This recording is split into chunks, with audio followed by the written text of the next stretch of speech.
Oh, you want to play psycho killer? Can I be the helpless victim?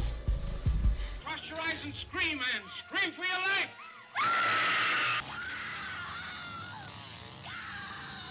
Welcome, Scream Things. I'm your host, Jenica Olin. This is I don't even know what episode this is going to be. Kind of rescheduling a little bit, and so I'm not exactly sure what episode this is, but I think it's the 37th episode, or 36. It might be 36.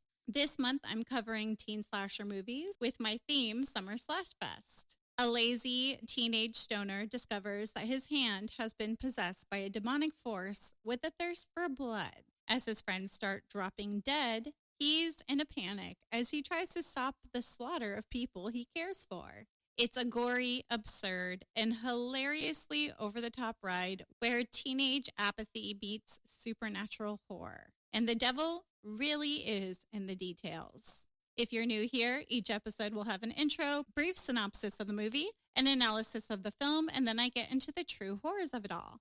Spoiler alert, I've made it my job to spoil the shit out of this movie. Today, I'll be covering the 1999 teen horror movie, Idle Hands, directed by Rodman Flender, written by Terry Burton and Ron Milbauer, starring Devon Sawa, Seth Green, Alden Henson, and Jessica Alba. The estimated budget for this movie was $25 million. The estimated gross was just over $4 million. Ouch, that hurts. And we're going to talk about that. We're going to talk about how this movie was a flop for the time, but it's actually got a cult following. The tagline for this film, the film that gives horror movies the finger, literally. Some quick trivia about this movie. This movie was actually delayed in its release because of the Columbine massacre. This movie came into theaters like 10 days after the Columbine massacre, which really hurt this movie overall because that was a really horrible time in American history. And going to the theaters to see more senseless violence, that's like one of the events around this movie that is a factor in how well it did. This is the same neighborhood from Halloween, 1978, which is pretty cool. And the hand that appears is the same hand that appears in Addams Family, 1991, as Thing, played by magician Christopher Hart. The school gym where the Halloween dance is held is the same gym used for the high school gym in the Buffy the Vampire Slayer movie and Jawbreaker from 1999. Rodman and Flender got the job after two other directors dropped out. This was a project that was failing even before it got its legs. Rodman Flender was the third director to pick this up and try it out. Devon Sawa's character is named after Anton LaVey, founder of the Church of Satan. Let's set the scene with a synopsis of the movie. Anton Tobias never had much on his mind. Don't you think you should have like a goal? My dream life would be to lie around all day in bed and watch TV while some hot broad delivers me food. And he always had time on his hands. 4 bodies have been discovered and the killer is still at large. Until one of them What's happening to me? got a mind of its own. Anton Tobias is an average, lazy, stoner teenager.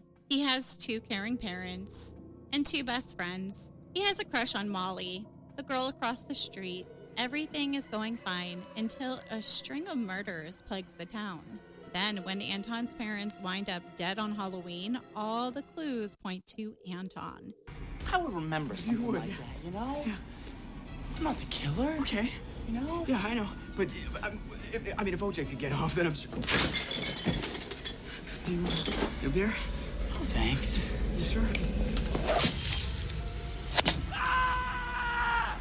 Anton's hand stabs Mickey's forehead with a bottle and throws a circular saw blade at Penup. He then realizes that his right hand has become possessed.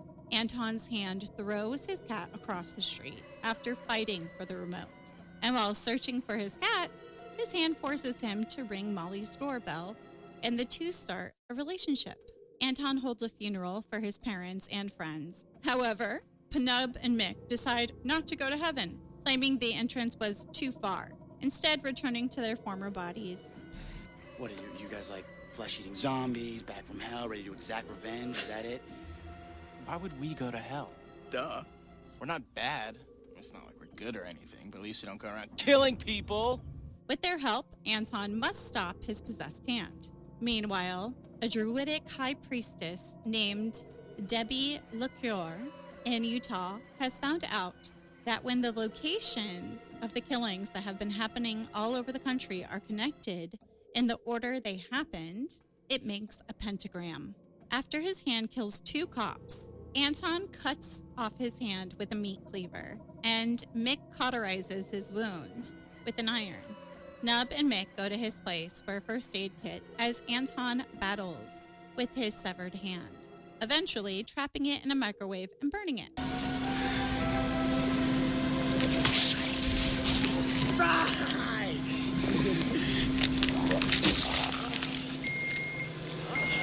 Gross. Meanwhile, a local metalhead with a monster truck hunts Anton down, as Debbie knows how to put a stop to Anton's possessed hand. After sending Molly to the school dance, to what Anton thinks will be a safe place, Anton returns to his home to finish off the hand. Unfortunately, Penub and Mick open the microwave to make some burritos, and the hand had already escaped. Mick fixes Penub's decapitated head with a meat fork and duct tape, and they head to the dance with Anton to look for the hand. Randy and Debbie meet up with Anton, and after attempting to kill him to stop the evil, they realize he's cut off his hand, and it's loose somewhere in the building. Debbie explains to Anton that the hand will drag Molly's soul into the netherworld with it at 12 a.m. Druid time, which is in 6 minutes. Penub and Mick, meanwhile, are at the dance watching over Molly. Anton tries to warn everyone about his hand, but is just booed at for stopping the show. The hand then kills the lead singer at the dance and causes a panic. Molly and her friend Tanya, however, escape through the vents. They end up at a giant fan, and Molly uses Tanya's shoe to stop the fan from moving. Molly climbs down using a rope, but Tanya is too afraid to go. So she stalls, and the hand comes and ties the rope around her neck, then shoves her down. Molly runs into the art room, only to have a pot smashed on her head by the hand. Anton, now searching in the art room, fights with the hand while it is inside a puppet. But as soon as he's about to finish it off, Mick and Penub drop from the vents right on top of him, causing it to escape. They hear Molly scream and find the hand in an auto shop, with Molly strapped to a car, being raised toward a pentagram on the ceiling. Anton, Mick, and Penub fight with the hand over the controls to stop the car, but the hand has a good grip. Mick finds a mechanic's Mighty Joe bong, and he and Penub smoke a bowl for strength. You're getting stuck with your friends? Unbelievable! While Molly is raised toward the roof, Anton takes in some and blows some smoke into the hand, getting it stoned, where it drops the controls, and they save Molly. Debbie throws a ritual knife into the hand, stopping it in a puff of smoke and fire. She and Andy take off for ritualistic sex. Anton releases Molly from the top of the car. They go under the car and start making out. Meanwhile, Mick realizes he never got a hit off the mechanic's 3-chamber bong and tells Penub to light it up. In the process of lighting the bong, Penub accidentally hits the controls for the car, and Anton is crushed by the car when the controls lower it too fast. Anton and Molly end up in the hospital. Anton has given up heaven to stay with Molly, and Mick and Penub are now his guardian angels, sent to see that he does not return to his evil ways. Hey, you're right. Anton screams like a girl. Think we should tell him we painted that on the ceiling? Fuck it. Hey, let's go walk through a nurse. Watch it. Some of them are guys.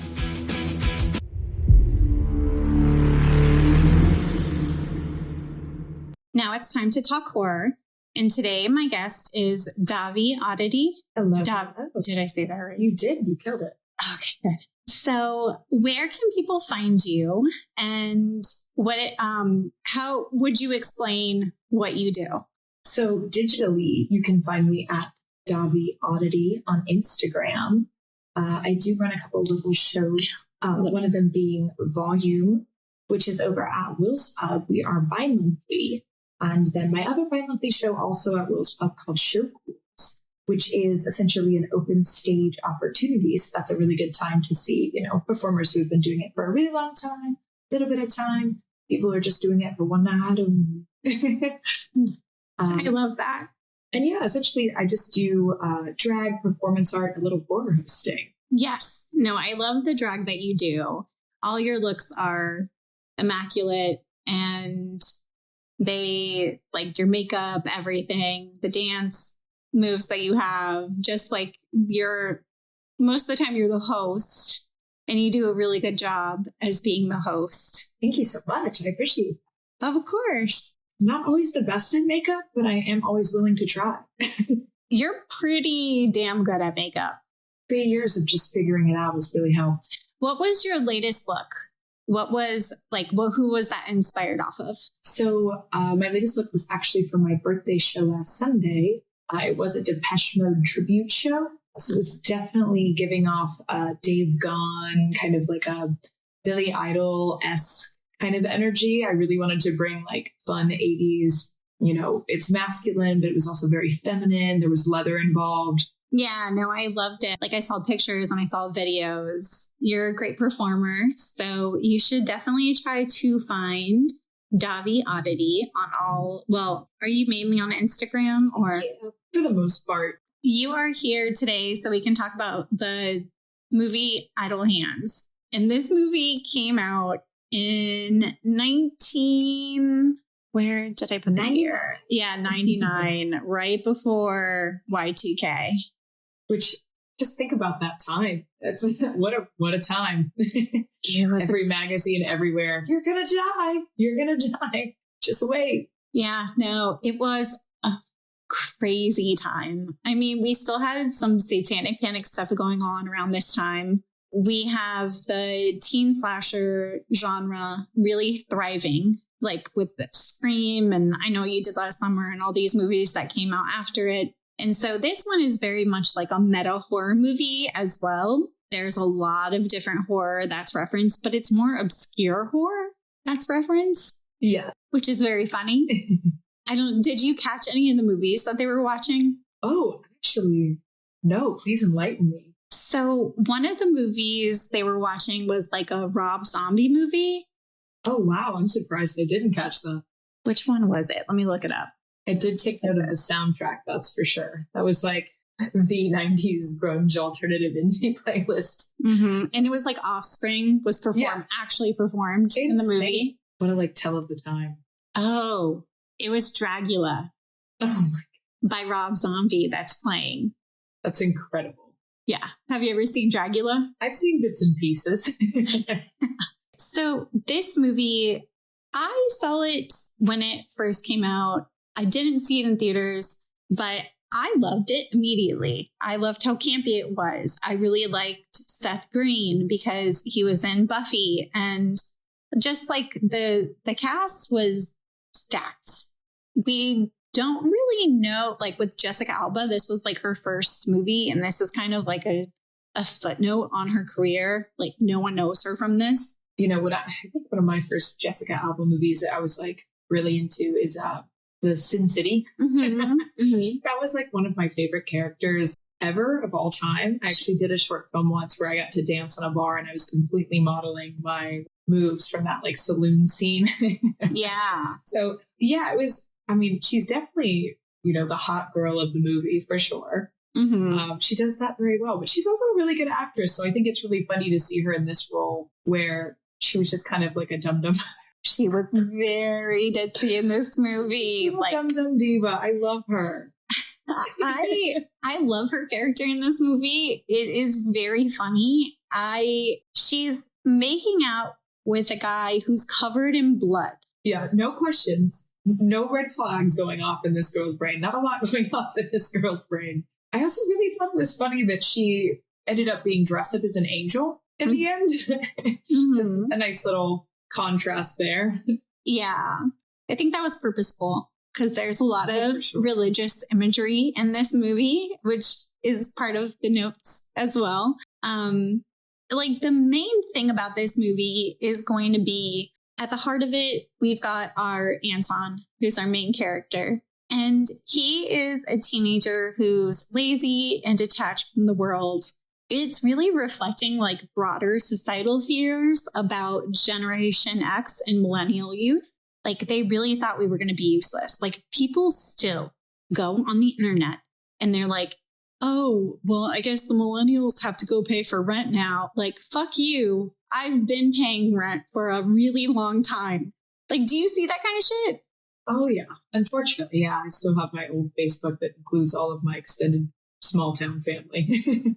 It's really funny how reflective it is of that time. And there was like this satanic panic going on. So, you know, now we don't really fear that it's the youth as much as we used to. Maybe we just still think that millennials are the devil. Maybe it's just evolved kind of with followed us. them. Yeah, absolutely. Are we the devil? I don't know. So the whole name Idle Hands is idle hands are the devil's playground. Yes. And that is Bible verse, Proverbs. Please get your Bibles out. Proverbs 16:27. That means if you're doing nothing, you have too much free time, then you're doing the devil's work. You're doing bad things by being lazy and apathetic, I guess. I mean, yeah, at that time, it was definitely like, you know, the adults, finger air quotes, we're all kind of raised on this like very hardworking American dream kind of mentality. Yeah, pull yourself up by your bootstraps. Absolutely. Like, yeah, I'll give my entire life and soul to this company for one day, this one retirement, this one house, this, you know, very simple, simplistic. It was only that, you know, there was no other way to do it. So, So Anton, he lacks discipline. He lacks a purpose. And even his friends are like saying stuff to him like, oh, what are you going to do? You need a plan. And he's like, what do you mean I need a plan? I'm just going to sit here and watch movies. Have some hot broad serve me food. Yeah.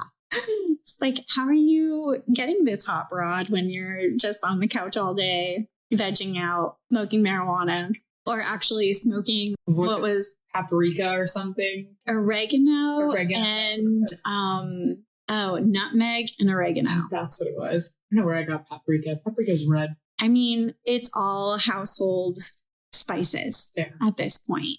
So if you want to smoke a bunch of spice, do you remember when they used to sell that stuff that was called spice? Oh my gosh. Yes. It was the alternative to smoking marijuana. I did not hear good things about that. Did you ever do it? No. I did. Oh my gosh. I was like scared straight by like friends who had tried it and were like, don't do it. I never had a bad experience like that.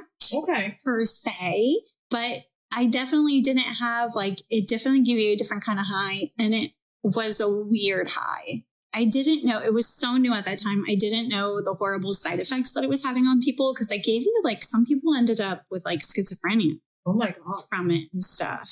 So it really fucked people up. Apparently. But I mean, I'm okay.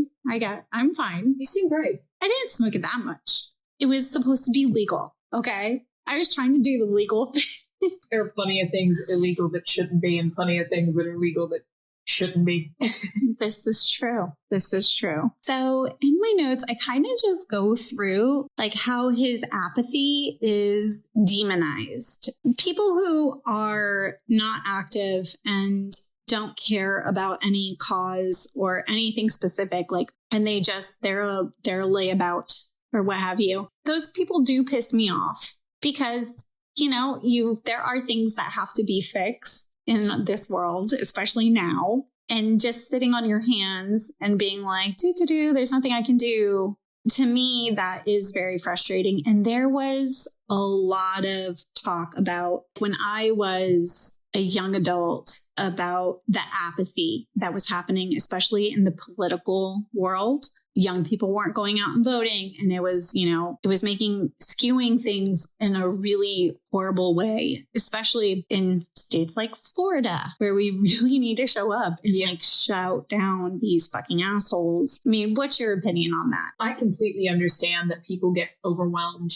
Queer person in Florida, me, it's super strange right now. And every time I get on social media, it's either something to do with local politics or larger politics or world happenings or even just within the drag scene, local drama. And it's very quickly to just, I've just now looked at 4 stories and all of a sudden I want to throw up because I can't breathe. It's just too much all at once. So I get having to take a step back at times. But the one thing I don't mess around with whatsoever is you got to vote and you got to stand up for the things you believe in just because it's not affecting you directly. Like I know there's a lot of specifically speak in my scene, queer scene, and it's these people, they've got the house, they've got the job and they're kind of cool, just keeping with whomever. They're not going to say, they can keep it quiet around certain people or, somebody says something, they don't feel the need, it's not my job to correct them. It's not, and if you're not a person who enjoys confrontation, that's totally valid. At the same time, you can't just go around doing nothing. Yeah. Because at the end of it, nobody owes anybody anything, but at the same time, what is your life worth at that point? If you're not going to stand up for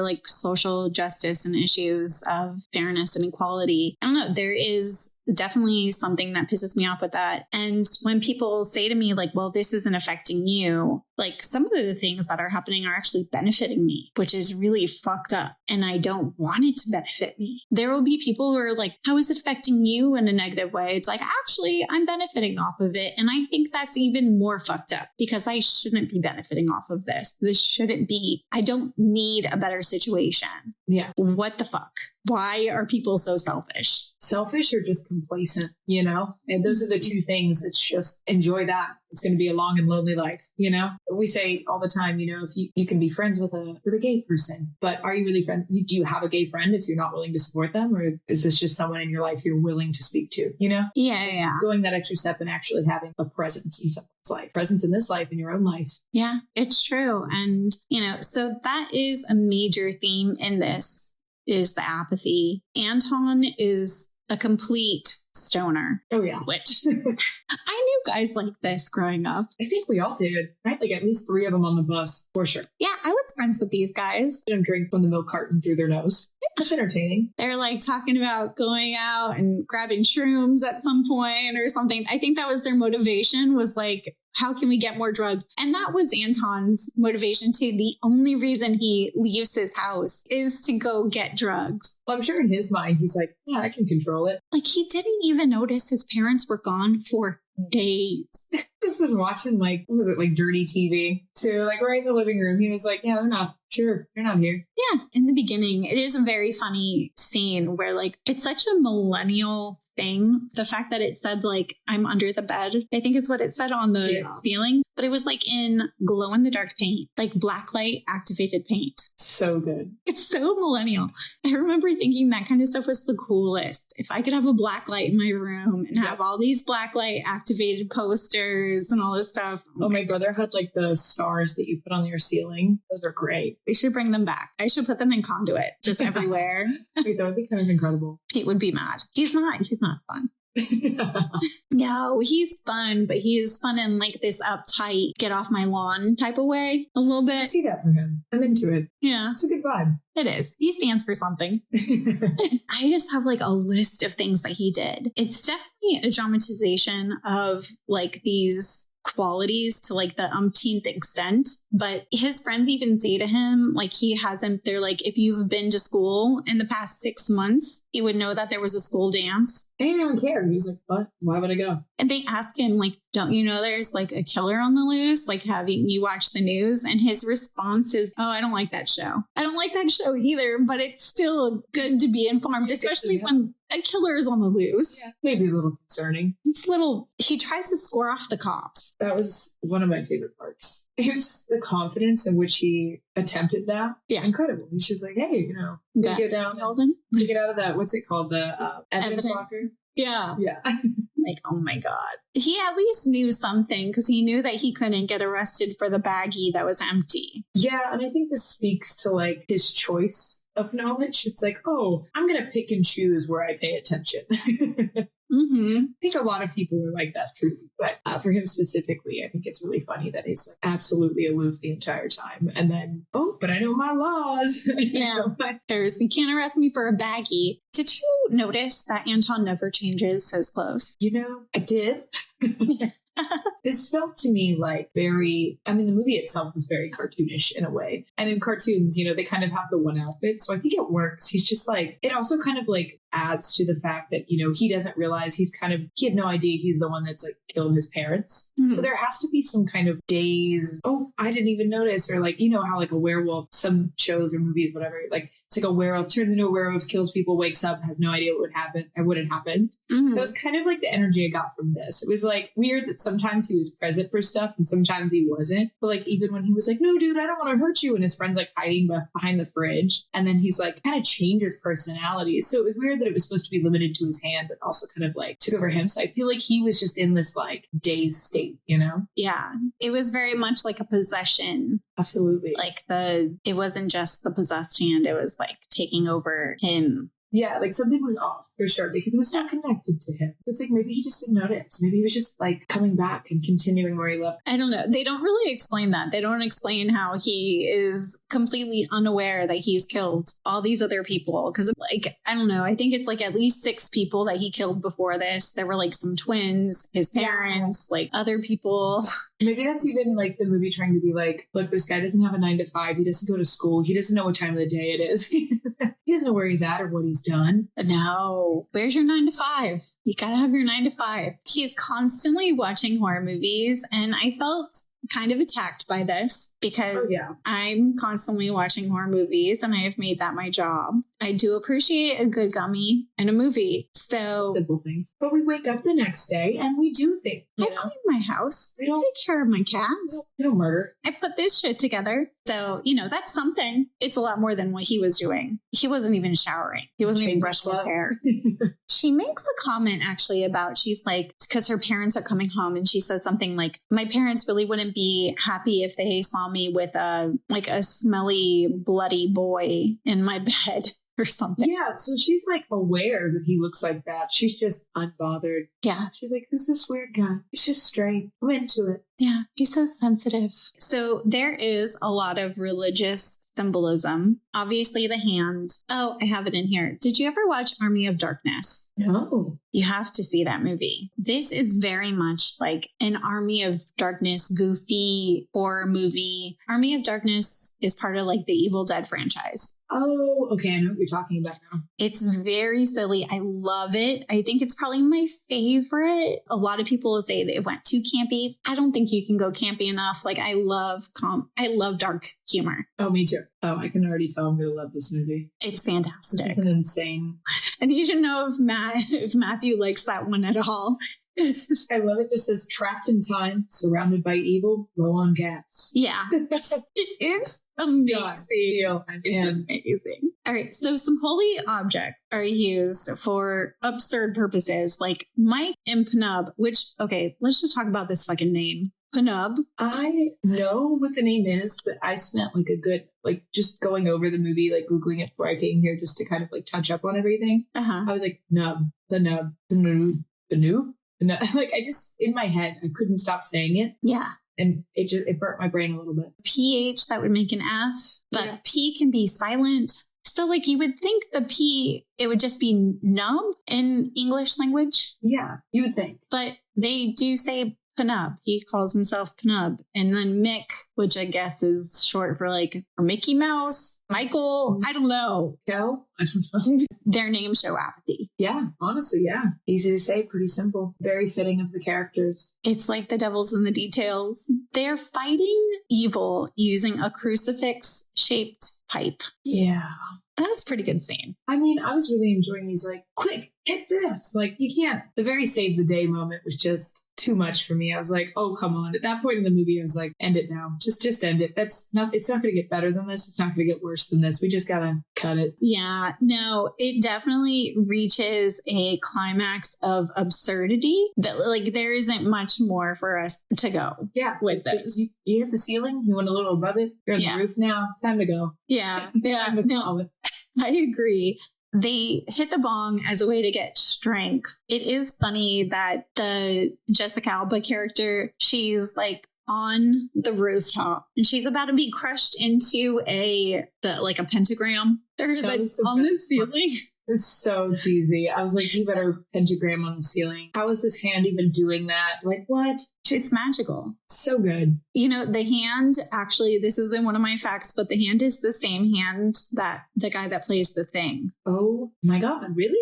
Yeah, from Addams Family. Wait, this is incredible. It's the Addams Family hand. That's awesome. So, I mean, we don't need logic for a floating hand. No, not that I won't seek for it, but no, we don't. Oh my God, the puppet scene when it's like wearing the puppet hand. Oh my gosh. That was just stupid. Yeah. So silly. So great. Uh-huh. Made the whole ending so much better because it was just kind of like, whoa. Like, get the hand high. Like, humanized it a little bit. It gave it like, because it was just a hand before, it kind of made it It did. It gave it like expression and emotion. It was so, and the puppet is hilarious. Absolutely goofy. Just so silly. I feel like I need to make that puppet. Oh my God. Me when I do that puppet for drag. You should. I want to do more of that kind of stuff, more character stuff. I really enjoyed doing Nosferatu the one time. Your Nosferatu looked amazing. Thank you. I kind of owe it all to another really talented performer, Vanity Allure, who is a special effects makeup artist. Help me get in that bald cap because I would have never been. We've got the priest in the opening scene, which she's not actually a priest. She's like a druid. Yeah, she's a druidic high priestess. Debbie LaCure, which sounds like liquor. But then there's like the cop in the beginning that calls her a liquor instead of like liquor.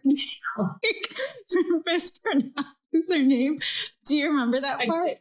Honestly, I forgot about her as a whole. I was diving deep into the zombie boneheads, but oh my gosh, that whole secondary storyline was something interesting. A love affair between the two. The love affair between the druidic high priestess and the metalhead. The metal guy who he was just going through the drive-thru. That's what it was. But he was just with his monster truck. So good. The stereotypes of it all, truly. It was great. Really, it's funny because there's like this religious imagery, but it's also very pagan. What does she have? She has like spells and some ancient rituals. She has a dagger. It's called the Dagger of Destruction. Which, incredible name. Using alliteration. I mean, I appreciate it. It's cute. It's a cute name.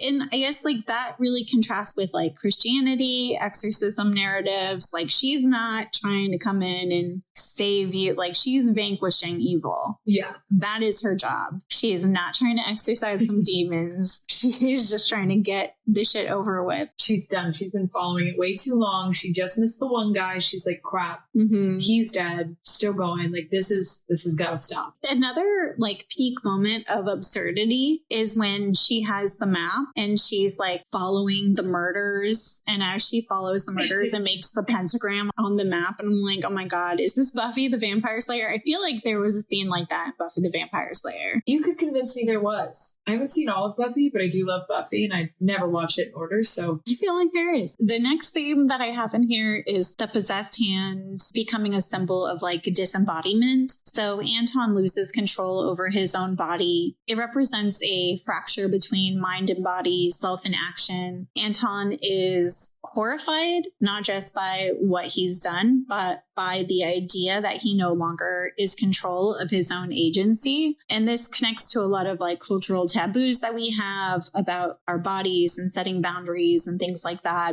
It was weird. It brought up a few things for me because there was also kind of this moment where it just kind of came to mind that like, oh, it's not me, it's just my hand. So it almost kind of like took away the responsibility from him. So I was kind of getting it more on that end of saying, it's like, oh, no, I don't want to do this. I'm just doing it, and it's, gosh, I went straight to mental health. I'm like, this sounds like a couple people I know. Yeah, no, for sure. But there's definitely like that aspect of like not feeling that detachment from maybe your own actions or taking away that responsibility from yourself because it gives you that comfort. Mm-hmm. Because like, I think he's like very teensy aware that he's doing this stuff, but he's just like refusing to accept that he's doing this stuff. Yeah. Anyone that abuses alcohol or drugs or is just abusive in general probably feels this way, especially if you've ever been in like an abusive relationship. That person could easily like, oh, that wasn't really me. That was the drugs. That was the alcohol. That was, I lost my temper, but that wasn't really me. Like not taking the accountability for your own action. Yeah, that's not a good thing. Won't get you far in life. No. Self-awareness is key. Yeah. If you're a white male, it might get you far. True. But anyone else? No, it won't work. And I'm not an old white man. So good for you. I'll be taking accountability for everything that I do. I'd like to be less self-aware sometimes, but here we are. So he chops off his hand and it's hilarious because he's got like this like made for TV thing. Yeah, there's no way it was like, it wouldn't even chop like a tomato. I cried. I was like, oh God, here we go. Oh God, the delusion of it all. Yeah. It's like, you're so lazy. You have to go to this like made for TV. You can't even go get a knife and do it properly. It's like, look, I'm trying to stop it. He's more annoyed that he has to than anything. Yeah, I think that definitely plays into it. Eventually his friends do help him and they chop off the hand, but it just keeps going. It didn't stop it. He just let it loose on the world, basically. Yeah, he's like, not my problem anymore. Yeah, except for the fact that it's going to go after the girl that he is into, at least.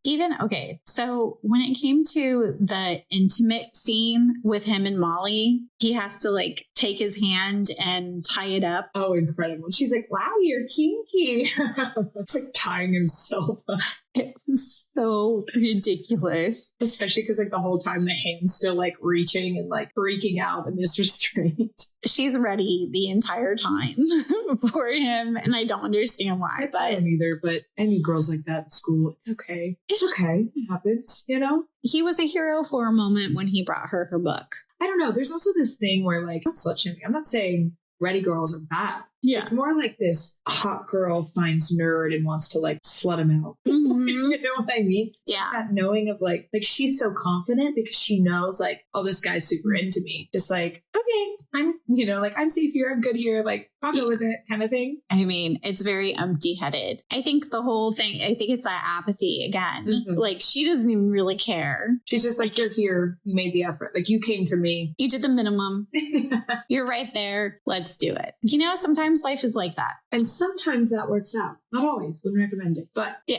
It can. So the last kind of theme I have in here is the front. So we've got Mick and Penub, and they are reanimated, which is amazing. I mean, I love their makeup. Oh, it was the bottle in the head, incredible. Like the way it was just like sticking out of the skin. It was all like bubbled up around. Ugh. The head, okay, so the decapitated head, and then when he helps his friend out by he used like it's like the fork for the grill. Mm-hmm. I don't know what that's called, but I kept wanting to call it a pitchfork. That's not what that is, but like the cooking version of a pitchfork. Yeah, the smaller version, the baby pitchfork. He sticks that in, sticks the head on top, then duct tape fixes everything, right? Gotta duct tape the neck. Probably the grossest scene in the movie is... You're gonna say. Yeah. I already know what you're gonna say. That was disgusting. It was so gross. Apparently that was applesauce coming out of the neck. That's incredible. Oh, it was so dark. It was applesauce and cinnamon. Oh, okay. That would explain the color. Yeah. We're verbally going and like looking away. But it wasn't even that realistic. It just was a really unsettling visual. I just love like the decapitated head guy trying to eat. Like that's an insane concept. Yeah. So that is definitely one of the things in here about like mindless habits, which that's what zombies represent anyway, especially when we have like George Romero's zombies. That's what they started as, is supposed to be reanimated corpses that are just mimicking habitual behavior that means nothing. So they kind of play off of that version of a zombie, which I really love because I think that's what zombies should be. Absolutely. So they have their zombified form. They're still seeking the same habits that they had before. Like they're smoking weed, they're hanging out, they're watching TV, they're throwing Cheeto balls at each other to like, it's so absurd. Yeah, I really enjoyed the Cheeto ball scene. It made me want Cheeto balls, and I'm sure at that time it was probably the intent behind it. They had a lot of product placement in this, I think. Very 90s of them. There was a time when that was a real thing. I always pick it out too. And like, I think it's not supposed to be that obvious, but I'm always the first to complain about that. Like, oh, okay, Tito's paid for this. We see. All right, got it.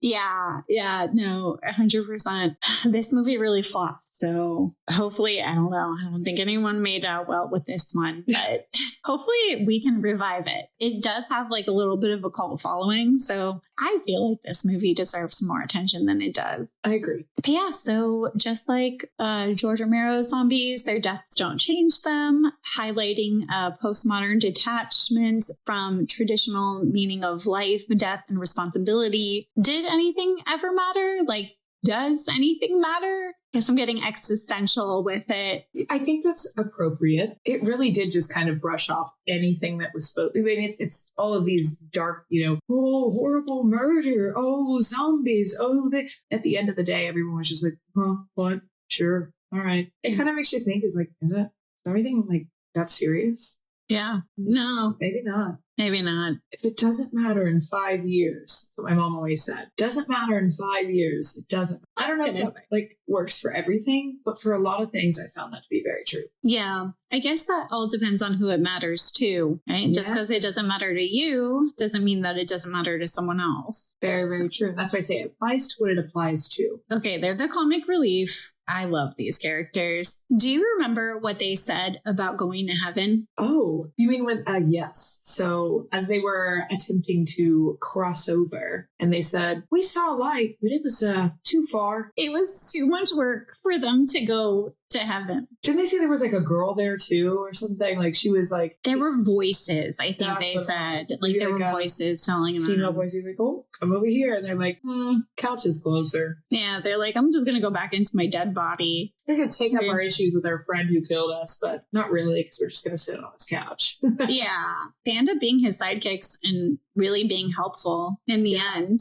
I find that very interesting. They were all like very determined to save this girl. Like this was very high school. It's like, we got to help him get the girl. Mm-hmm. It really was. It all came down to the girl at the end. Yeah. And yeah, even in the beginning, they're kind of egging him on to go talk to her. And that's the only time where he has any kind of motivation because sex sells. It does. I honestly found it really interesting that he was so shy. He just doesn't seem like that. Like, lazy, yes. They almost made him seem like he was too nervous to talk to her. And it's like, is it nerves or did he just like not care that much? I think he was like, he didn't care that much. I think it was hard to get him to care about anything, even talking to a girl. So he had to have all these external forces kind of making it happen. Otherwise, he would have just been on that couch into his 40s and 50s and so on and so forth. And, I love these really goofy teen horror flicks like this because on surface level, it is just like really silly, really stupid, like fucking stoner humor. But nothing that we do as humans, especially when you're doing something like creating art or in writing and all these things, like there's meaning to it, finding that meaning within it. And I think this movie does a really good job showing the way that the older generation viewed millennials. Like, I definitely felt seen in this movie of like, this is really how they fucking think we are. No, I would agree. I would agree completely. Just the simplification of the characters, their trope, their little interesting characteristics, it's very, oh, this piece of shit, Yeah. In the end, they vanquish the hand and everything goes back, except then again, of course, there has to be another again. They are smoking weed and Mick realizes he didn't hit the bong. They accidentally hit the thing and then it crushes. And then it crushes Anton. Somehow Molly doesn't get hurt. So he's in the hospital and like full body cast and his dreams have come true. Was she feeding him? I think she was. I think she was feeding him. She was like definitely like nursing him. Yeah. Like he made out all right, you know? And he's probably, oh, now I can't do anything. Oops. Yeah. She thinks he came back for her, or there's something about like there was no space in hell. So like they sent him back. Yeah. But then he's got his guardian angels, which are Mick and Panob. And they're pretty hilarious. Oh my God. Their last line when they're like, let's go walk through a nurse. Oh my God.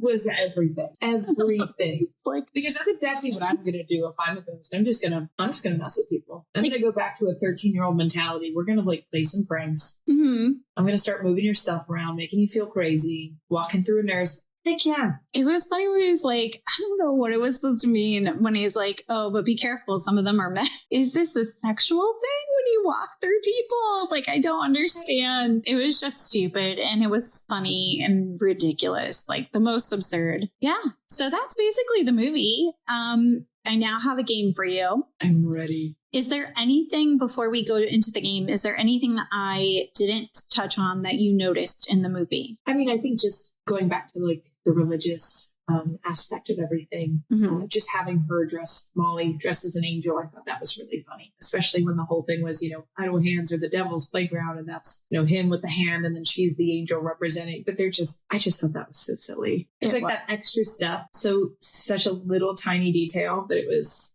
perfect. I feel like that storyboard had to look fucking insane. And everyone at that table was an absolute nut job. They were just like either really super stoned or just like crazy in the best way. Like I'm a little crazy. My friends are crazy. That's our creativity. We're just like weirdo, crazy people. We are going to be playing, it's basically a bracket style elimination game, but it's with Scream Queens. And so I have 8 cards here. I'm going to give you 2 different choices at a time, and you will eliminate one, and then I'll give you the other card.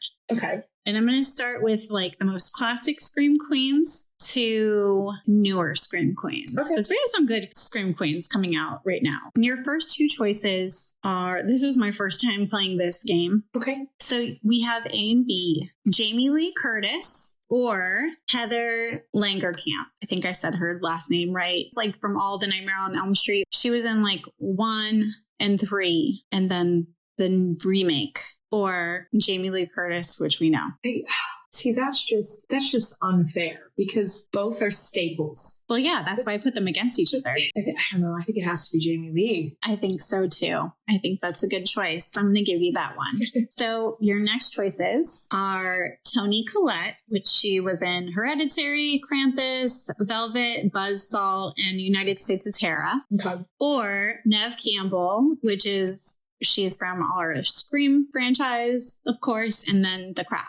Oh, okay. I was just making sure. Sometimes I like people to say a name. I'm like, I have to look it up. I love Toni Collette, by the way. That is an incredible actress. She's amazing. Very tough because obviously in Scream, she is, The Craft too. Dang, that's a good one. So she's cute. She's young. I feel like all the movies that I've seen her in, for the most part, she's in her younger version of herself. She can stand up for herself, but at the same time, she's very protected. She's very like, you see that vulnerability in her, like a sacrificial lamb that somehow made it out, Mm-hmm. Toni Collette, she's just got that elegance, that, I don't want to say old lady swag. She's not old, but like older lady, like motherly, like I'll do whatever for my kid kind of like energy. Yeah. So I have to say Toni Collette. I mean, Toni Collette, her acting chops, I can't say enough about her. You have not seen the show United States of Terror.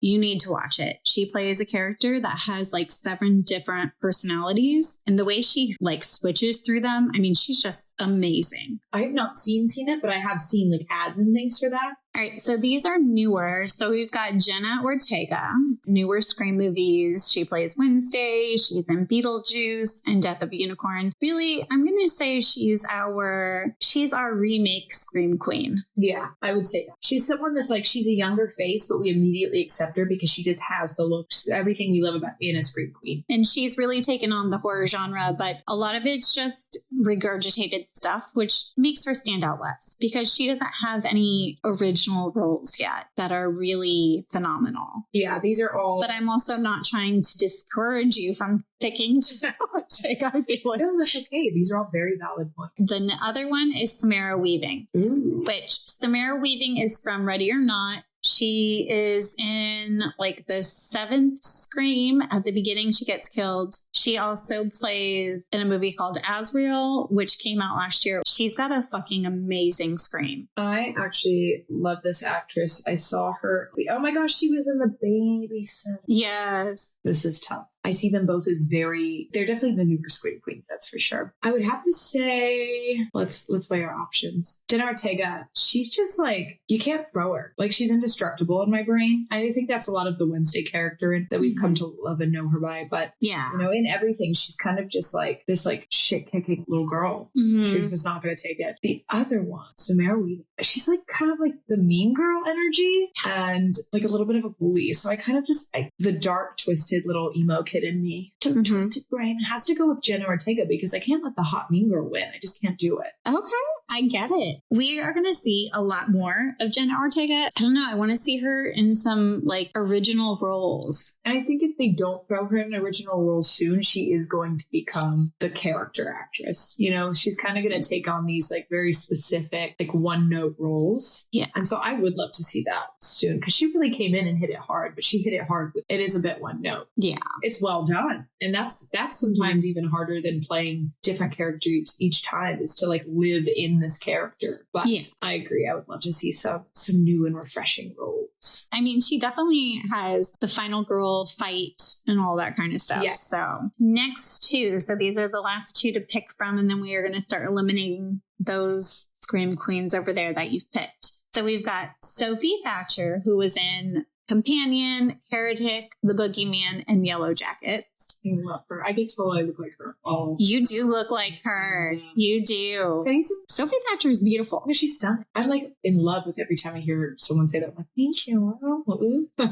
As I was rating this card, I was like, Hunter kind of looks like Sophie Thatcher. I actually had that thought. All right, and then we've got Mia Goth, which Pearl, X, Infinity Pool, Suspiria, Maxine. I mean, both of them are fucking amazing. And that's why I put them against each other, because they're both like in that same category to me. Yeah. It's really hard. This is a tough one. And I think I kind of already have my answer. So Sophie Thatcher is very smart, very clear thoughts, analytically thinking, this is what we got to do. This is the plan. This is how we execute it, that kind of thing. And then Mia Goth has that like, she's chaotic. That like, we're just going to see how it goes factor. Like, we're just going to go do it. Like, there's no plan, but I've got a pitchfork in my hand and I'm ready to rock, you know, kind of thing. Yeah. And I think the element of crazy, an element of surprise makes me think Mia Goth. I mean, she's got a fucking amazing scream. Yeah. How unhinged she is, how she's like, I'm a star. And she's just like, what did I do? Like, how she's the emotional range of crazy that she has. One disturbed and troubled person. Yeah. I just love it. So, you know, I had no idea that she was married to Shia LaBeouf. What? She like has his kid. That's a weird match. Right? I guess they're like separated or not together now, but either way, they're still technically married. Yeah, they did like Nymphomaniac together. In all of these roles, I guess she like lost a ton of weight. Her career like took off because she had like kind of taken on this like motherly role, and I guess like wasn't getting booked. Everyone was complaining about her weight. And so she just like lost a ton of weight and then started showing up in all these movies. It was super weird. I did this deep dive one day because I was like, Shia LaBeouf, and then I'm seeing all these older pictures and I'm reading all these columns that are like, why is Mia Goth fat now? And like, I was like, holy crap, like these people are horrible. Yeah. But yeah, her lore is crazy. I thought she was like way younger. Okay. So now we need the winner from the first match and the second match. So those were Jamie Lee Curtis and Toni Collette. So now you have to pick one to be eliminated. This is going to be probably a silly reason, but just by the rules of scary movies, like if you show your boobs, you're supposed to die. Yeah. And didn't Jamie Lee show her boobs? She did. I think in Prom Night, I think is the movie where she shows her boobs. I remember that from Scream because then I went, it's like it says the weird teenage me. I was like, what do they mean Jamie Lee shows her boobs? So then I went and looked up the movie. I don't know, weird teenage stuff. You're like, whoa, weird stuff. But yeah, she broke one of the the major roles. She did. Yeah. The only thing I would say about Jamie Lee is she is a scream queen 100%, but her later career, she has not been doing horror really at all. Yeah. Except she's come back to reprise her role as Laurie Strode. Really, that was her biggest role, is Laurie Strode. And after that, nothing else she did within the horror sphere is very memorable. Like, I know I might get hate for saying that, but I think that I'm right. I would agree. I still love her. Yeah. There's no hate, no shade to Jamie. I think the other thing I really like about Toni Collette as a scream queen is that she doesn't always play the final girl. She's kind of a unique scream queen in horror where she will play the villain. Yeah. She is a villain scream queen. She has that range for sure. Oh my God. I almost forgot to say, she is the mom in Sixth Sense. Oh my gosh. Have we made a choice yet? Yeah, I think it's Toni Collette. You convinced me. Oh, I'm glad I could bring you to the right side. Which is like... So now we're going to move on to the next two. So whoever won match 3 and 4. So we've got Mia Goth or Jenna Ortega, who's going to win. I got to keep with my crazy factor. I mean, Jenna Ortega, again, just thinks to, like, she's smart, she's intelligent, but you can totally see where her brain's going to go. Whereas Mia Goth is going to just wing it. You don't know where she's coming from. You think she's about to come out of a door. She jumps from the ceiling, you know? I got to go with Mia Goth. Okay. So now we are at our final round. Is your ultimate scream queen going to be Mia Goth or Toni Collette? This is a hard choice. They're both fucking insane. I love them both for some of the same exact reasons. Yeah, it's just they have that grittiness about them. They're both unique in the fact that they aren't just, I mean, they're scream queens, but scream queens does not mean final girl. Scream queen means you are a badass bitch in the horror genre. And so you can play any role in that. And Mia Goth definitely plays a good villain. Oh, yeah. It's tough because on one end, you think Toni Collette's, you kind of see her as this like almost like weathered character. She's like seasoned. She's been through it. She's been through the ringer. And then Mia could come in and it's that element of I'm just a bit younger than you. And, a lot of movies we see that. It's like we hate to see it. It's like the witch that's the head of her coven being drained of her life force because a new supreme is, growing. So you kind of have like that aspect of things. Yeah. Then you also have like Mia Goth being such a outside the box kind of like, I'm thinking like life and death situation. Like they're going head to head. Someone's gonna die. They're battling. So let's D&D this. Okay. So we've got Mia Goth with her pitchfork and we have Toni Collette. She's done. She's ready to get this over with. She's had it. That's kind of the energy I get from her. She'll get possessed and she'll like climb up walls and shit. After a very long conversation that we just had about Toni Collette, I think I have to go Toni. And I love Mia. I love Mia Goth. I think she fits so many different roles, but I think she's planned without being the obvious choice. Like she's been through some stuff. She's not going to think super clear, but she's going to be like, all right, this is the basis of my plan and I'm going to wing a little bit of it versus Mia being like, let's go. So our ultimate scream queen is going to be Toni Collette. I agree with your choice. Thank you so much for being a guest on my podcast. Heck yeah. Thank you for having me. That's it? No explosions? No hellfire? No... No, I'm glad everybody's all right, but yeah, that was weak. Now it's time for the true horrors of it all. While Idle Hands is not directly based on a true crime story, it does echo several real-life fears and moral panics that were dominating the American culture landscape in the late 1990s, particularly around youth violence, satanic panic, and loss of control. So one notable case is going to be the Columbine Massacre, which I mentioned earlier, but I wanted to get into it a little bit more. So the Columbine Massacre happened April 20th, 1999. Idle Hands was released just 10 days after the Columbine school shooting. The connection isn't about plot, but cultural context. The movie centers around a violent teenager, parental murder, and senseless death, all handled with dark humor.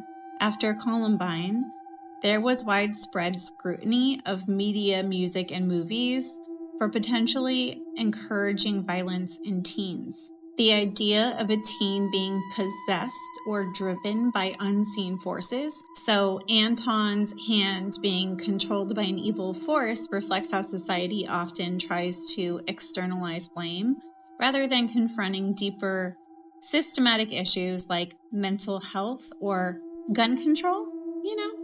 Let's start with those. Or we could just blame the devil. The devil made me do it. Idle Hands is very self-aware when it comes to the satanic panic. The main character is named after Anton LaVey, founder of the Church of Satan and author of the Satanic Bible. So that's kind of what I want to focus on. I want to focus on Anton LaVey because literally named after him. So that's a pretty good connection, I feel. I can branch off of that. The Church of Satan was founded in 1966 in San Francisco. He declared April 30th, 1966 as year one of the Age of Satan.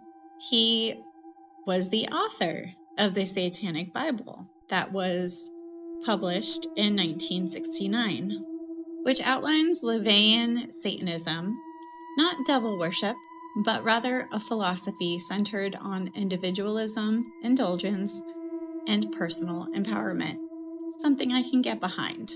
LaVeyan Satanism is atheistic. Satan is seen as a symbol of rebellion and carnal nature, not a literal being. They do not believe in Satan. If you are part of the Church of Satan, you're probably just an atheist. You probably just believe in nothing. He's most famous for the 1970s counterculture media. He's quoted as inspiration for countless artists and musicians, including Marilyn Manson. So let's talk about the man, Anton LaVey. His persona, he plays up his image as a satanic priest with a shaved head, a goatee, and robes, which is all very shocking to look at. And it definitely conjures up images of Satan worship, and it is 101 of devil worshiping. Even his house was black. He lived in a black house, which I have thought about painting my house black. I think it looks very nice to have a black house. It served as the headquarters for the Church of Satan. So I hope he didn't have to pay taxes on that. Part of his persona was also performing theatrical rituals, including mock baptisms and weddings for publicity or ideological expression. Again, this is just fun. These are theater kids. He's basically a theater kid that's like, hey, I can do this too, but I'm going to do it in a way that's going to piss off the Christian fundamentalist underbelly of American culture. And honestly, I'm here for it. Anton LaVey died in 1997 of heart failure. He left behind a controversial but influential legacy in alternative religion and pop culture. The Church of Satan still exists today, though the Satanic Temple, founded in 2013, is a separate and more politically active group. They're often confused with LaVey's church. So that whole phrase, idle hands are the devil's playground, used to justify strict control over youth behavior. The film turns this into a literal possession story, making fun of, but also reflecting those cultural fears. So that is the true horrors portion. Let's end on a high note.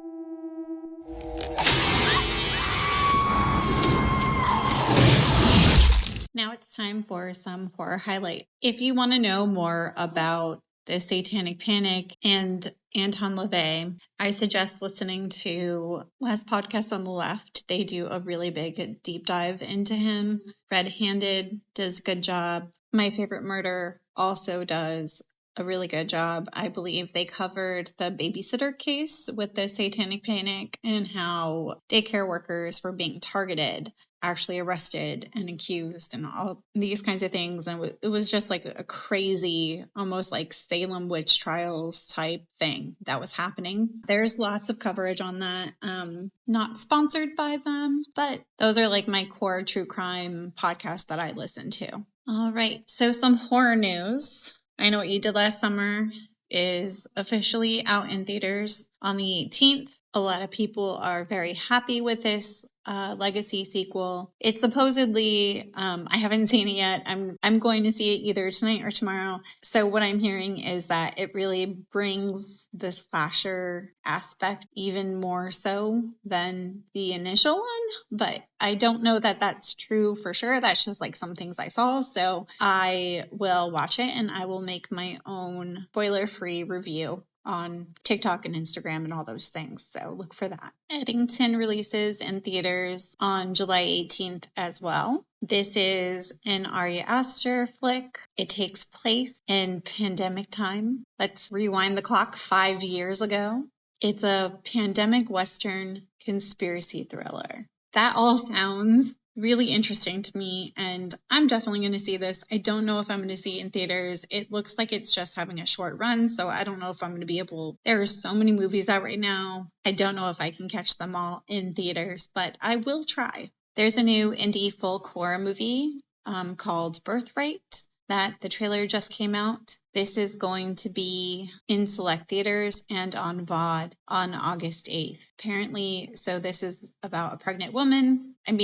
Called Birthright. So there's going to be pregnancy in there. Folklore and pregnancy never goes well together. I would never want to be a pregnant woman in a folklore horror movie. There's also news of a new Purge film in the works from franchise creator James DeMonico. I think I said that right. That's another horror movie to look forward to. If you have a movie suggestion that could fit into my category of the month, I will watch those movies and give them a rating on my Scream scale. You can email me at screamqueenpodcaster@gmail.com and I will shout you out for participating and supporting the podcast. This is a weekly podcast with new episodes out every Thursday. All the research, writing, and audio is done by yours truly. This is a one-woman show and I'm doing my very best. Please rate, review, and subscribe wherever you listen. It really means a lot. You can find me on Instagram at Scream Queen Podcaster, Blue Sky at Scream Queen Podcast, TikTok at Scream Queen Podcast, and there's a link tree that will send you to my YouTube and Facebook page as well. Remember, apathy isn't cool. Caring is cool. Until next time, goodbye.